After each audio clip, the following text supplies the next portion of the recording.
After my father's funeral, my stepmother gave me 30 days to move out, so I gave her 24 hours. Sandra married my dad when I was 14. Perfect wife when dad was around. Sweet voice, asking about football practice. But the second he left for work, she'd accidentally knock my food off the counter. When I called her out, she'd start crying with perfect tears. By the time dad got home, she'd spin it like I was being aggressive. I tried recording her once, caught her on video. When I showed dad, she made it seem like I was stalking her. Dad made me delete everything. For 3 years, I fought her manipulation. She'd dump coffee grounds in my bedroom trash, throw away my mom's belongings, sabotage my Northwestern scholarship plans. Every time I called her out, she'd turn it into evidence of my adjustment issues. Sandra convinced Dad to stop seeing Uncle Joe, his own brother, isolated him from all his friends, controlled every decision. When Dad got cancer, Sandra banned Uncle Joe from the hospital and got Dad signing stacks of legal documents while he was drifting in and out from morphine. 3 weeks after Dad died, Sandra walked into the kitchen wearing an expensive black dress, carrying an eviction notice. "I'm giving you 30 days, which is more generous than I need to be." That's when I remembered the envelope Dad gave me when I turned 17, labeled Alan, open only if necessary. Inside was a deed transfer. Dad had quietly moved the house into a trust with me as sole beneficiary, dated 6 months after he married Sandra. Her prenup,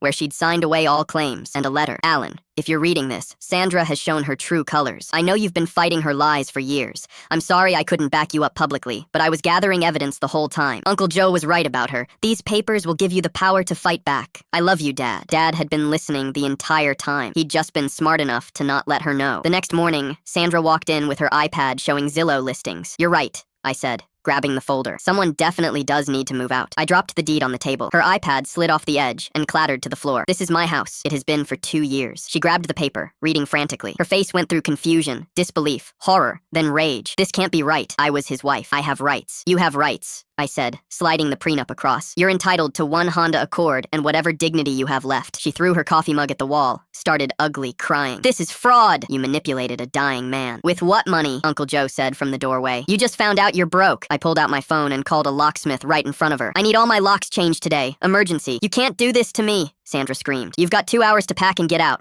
Uncle Joe said. "After that, we're throwing it on the lawn." Our neighbor, Mrs. Wong, was on her porch with popcorn, watching the whole show. Sandra packed her designer luggage in a rage, screaming about lawyers. As she loaded her Honda Accord, Uncle Joe called out, "Next time you want to scam a dying man, maybe don't pick one whose son fights back and whose brother spent 20 years in the Marines." As Sandra drove away, Mrs. Wong yelled, "Don't let the door hit you where the good Lord split you." Sandra tried to sue. Uncle Joe's lawyer took one look and laughed her out of his office. "Your father's legal work was bulletproof. She has no case and no money to fight it. Last we heard, she's renting a studio above a nail salon, working at a call center." The first thing Uncle Joe and I did, framed that eviction notice. It's hanging above my gaming setup as a permanent reminder of the day we demolished my stepmother's 3-year manipulation campaign.